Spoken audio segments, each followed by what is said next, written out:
Hello, my name is Chris, or you can call me actually by my name, Christian Russo.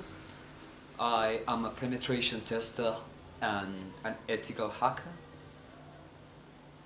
I have been working with E2 Labs among many other companies in Saudi Arabia, in Middle East, in Asia, including India, of course. And I have a lot of different experiences, which I truly enjoy. And I'm proud to say that I am working together with E2 Labs to get the best out of the information security world. What we are trying to accomplish is to make every single website and every single web application or mobile application, every single part of what is connected to the net, as secure as we can.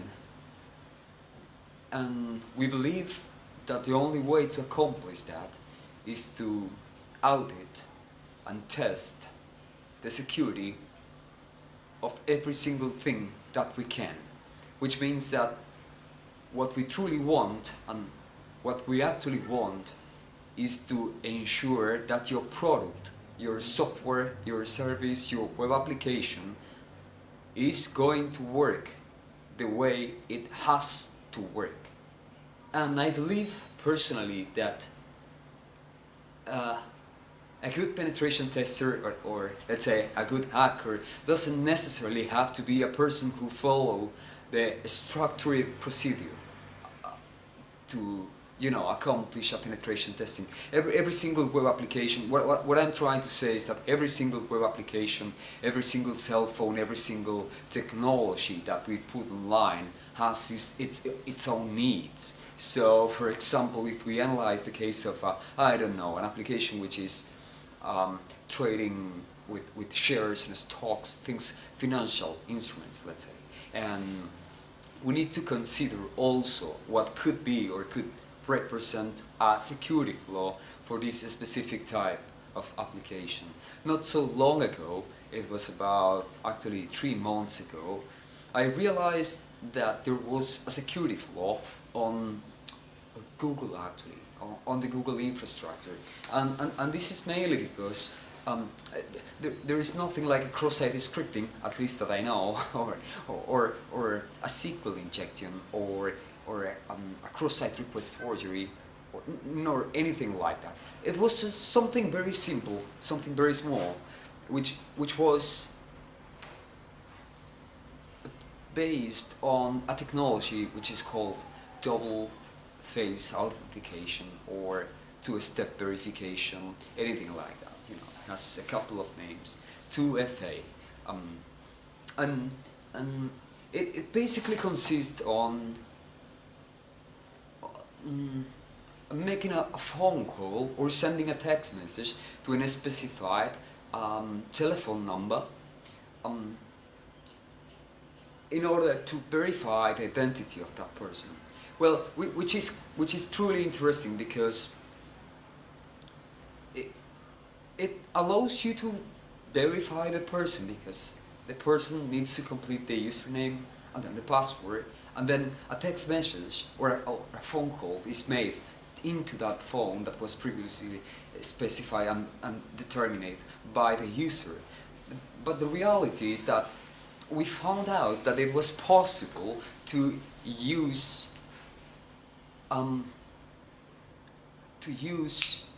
something that is called international premium rate numbers to make those calls. So the result of that is nothing else than Google calling a number that actually pays us every time that the action is performed. Long story short, I was testing this, and every time that I was logging and logging out, if that's a proper way in English to say it, opening and closing my session, Google was making one call. So we decided to use about, let's say, 7 computers, which I would pleasantly show you with their respective screens. And run about 15 instances of Selenium on each one. Now, if you multiply this number of computers running this process, well, before doing that, of course, there was a big database of a lot of usernames and passwords of accounts that we have created.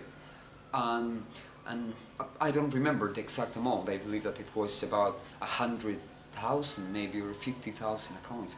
Every single account connected to a different number.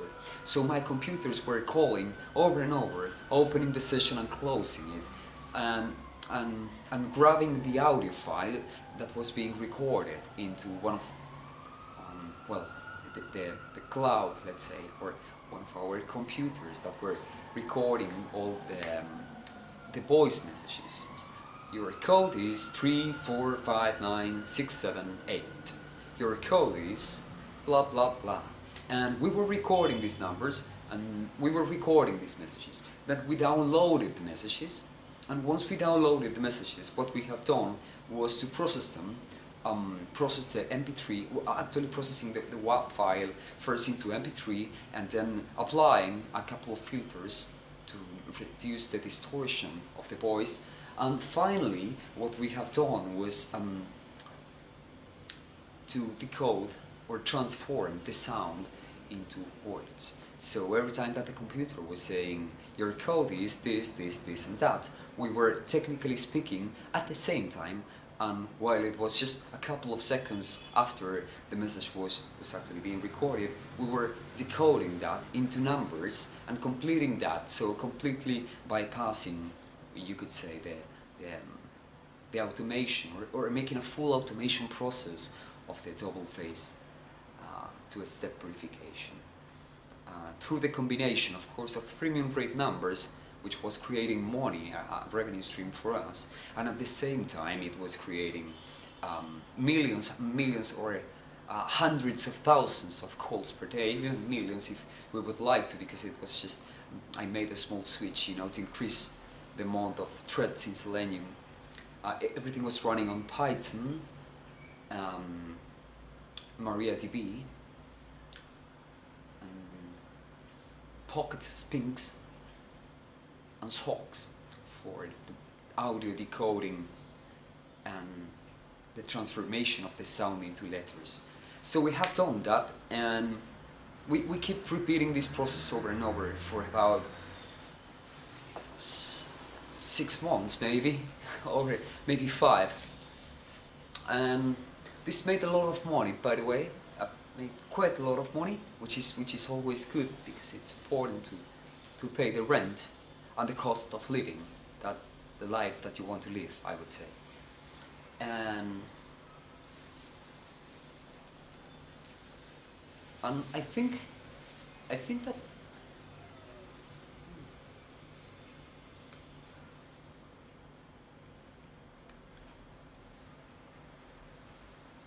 it is beautiful, isn't it? Love him so much. In any case, what I thought was why I can't report the security flaw. What is the main problem with this? I couldn't report it because the sole reason that Google wasn't going to admit that this is a flaw. Now, of course, if I would have a chance to report the security flaw and receive in exchange, let's say, even a lesser amount, like you could say 50,000 American dollars or 5,000 American dollars, or something at least where you can appreciate your work, you know what I mean, where you can feel that you're being rewarded somehow by the work that you're doing, which is crucial and important for every human being, I think. So my opinion on this matter is that we need to create better and stronger software, and we also need to reward hacking, because if you don't, then you're gonna be hacked. When someone teaches you, and this is something that happened to me before with Mr. Marcus Friend, and on the hack of what some people accuse me of hacking a Plenty of Fish, or hacking, you could say, the Pirate Bay, or Eharmony, all those websites, many others as well that where I did report security flaws, and what you get in exchange, what the society gives you, is just punishment of different kinds, because it is what they do the best, isn't it? I mean, you can absolutely get rewarded, but when it comes to hacking, my intentions by then, and my intentions right now, was to express my point of view and trying to help these people to fix this situation that do compromise a lot of people, of course. Do compromise a lot of people, by then a lot of people in Canada, a lot of people in the United States. And now let's talk about something else. Let's talk about security flaws in governments. What can we expect about that? It's a long conversation, honestly. I remember I reported about 7 security flaws quite some time ago, and honestly, I think